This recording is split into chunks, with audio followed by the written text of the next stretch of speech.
Cette célèbre gravure sur bois de Hans Burkmer rappelle les différentes étapes de la fabrication des pièces de monnaie, comme elles se pratiquaient dans l'Antiquité et au Moyen Âge.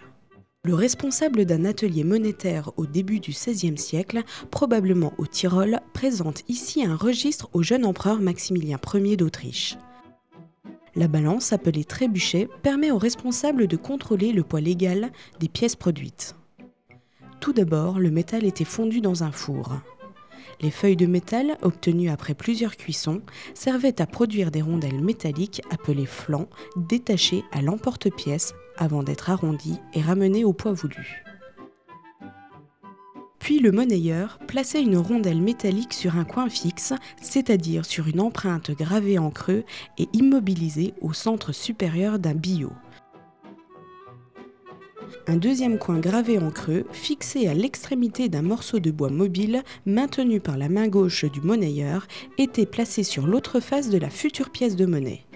Le monnayeur donnait ensuite un ou plusieurs coups de marteau pour frapper en même temps les deux faces différentes de la pièce de monnaie.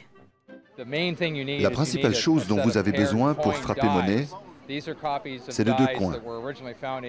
Ceci est une copie d'un matériel de monnayeur que l'on a retrouvé dans la région de York, en Angleterre. Elle date de début 900. Les coins ont été gravés avec l'empreinte de la pièce que je vais reproduire. On met le flanc d'argent comme ceci. On n'a qu'un seul essai.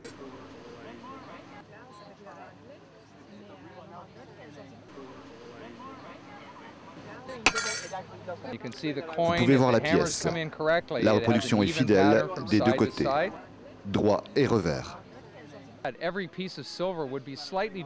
La masse de la pièce permet d'évaluer sa valeur en argent.